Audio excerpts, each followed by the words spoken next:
Welcome back to the Ancestral Findings podcast. From Ireland's green shores to the bustling energy of the American colonies, George Taylor's story is one of unwavering determination and transformative success.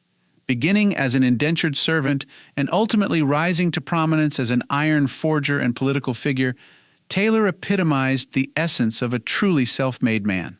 Today, we shine a light on the remarkable journey of George Taylor, a man who shaped his destiny with resilience and vision.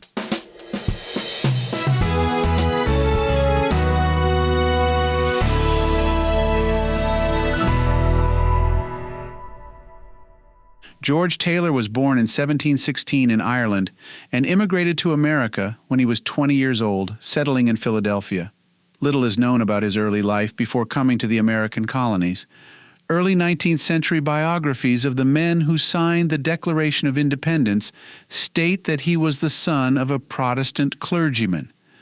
George paid for his passage to the American colonies by indenturing himself to Samuel Savage, Jr., an ironmaster at the Warwick, Furnace, and Coventry Forge. George initially started at the forge as a laborer. Still, accounts of George's early life in America state that George was promoted to bookkeeper when Samuel Savage discovered that he had a higher than typical education level from his childhood in Ireland. Samuel Savage passed away in 1742, and George married his widow that same year.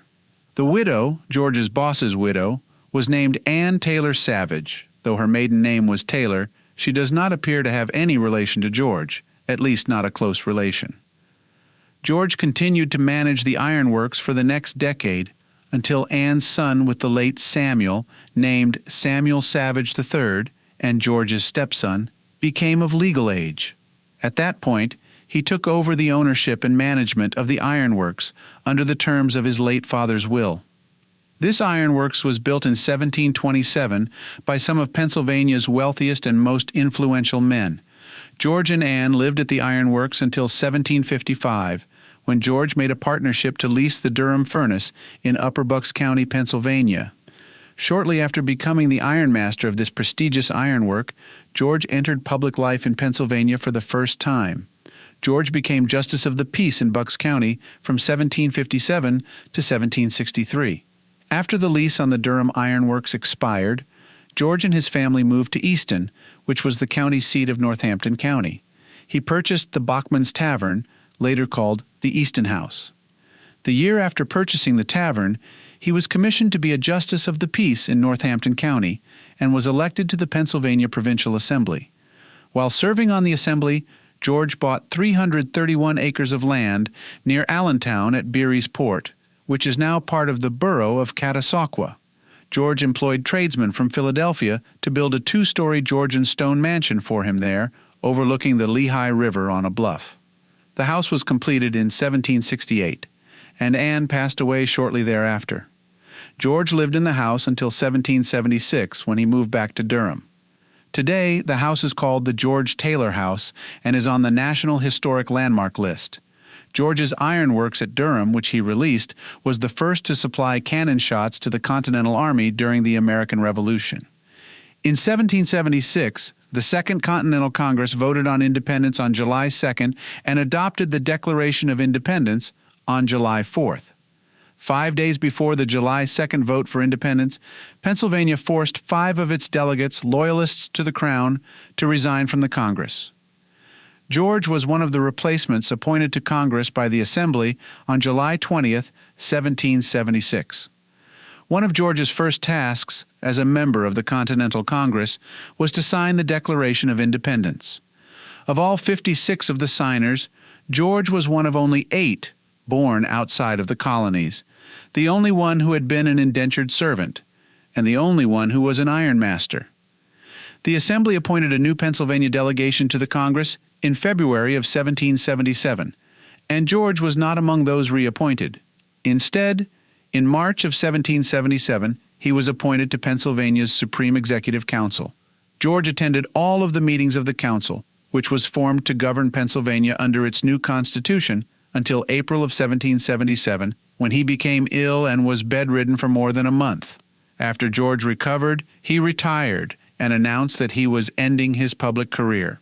George kept on making cannon shot and shells at the Durham Furnace during the war, supplying the Continental Army and Navy. Eventually he moved back to Easton, Pennsylvania in 1780, as his health was not as good as it used to be. George passed away there in 1781 at the age of 65 years old. George was buried at St. John's Lutheran Church Cemetery, which was across from his house in Easton. The house he was leasing at the time of his passing is now known as the Parsons Taylor House. It is the oldest house still standing in the city. Later, in 1870, the church property was sold to use for the construction of a public school. The occupants of the cemetery were moved, including George, who was moved to the Easton Cemetery. He is still there, buried in front of a monument local residents there erected to honor him. George and his wife, Anne, had 2 children together. These were a daughter named Anne and called Nancy, who passed away while still a child, and a son named James.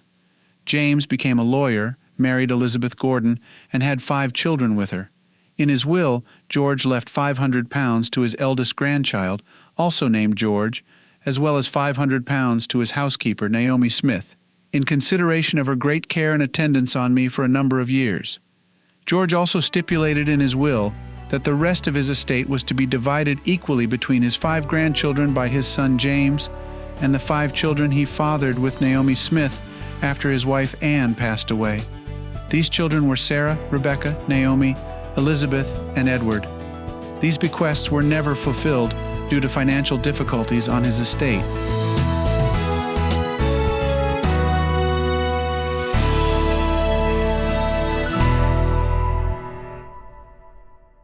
Thank you for joining us today on the Ancestral Findings podcast. For additional resources and exclusive treats, visit ancestralfindings.com. You can grab a complimentary genealogy ebook, benefit from a free genealogy lookup, and even participate in our weekly historical postcard giveaway. It's a treasure trove for every family history enthusiast. Your support by listening to the podcast means the world to me. If you want to support us in more ways, consider supporting us on Patreon or PayPal. Every contribution aids in delivering valuable content and continuing our free genealogy lookup service. From all of us at Ancestral Findings, thank you for being an integral part of our family history community since 1995. I hope you have a wonderful day, and as always, happy searching.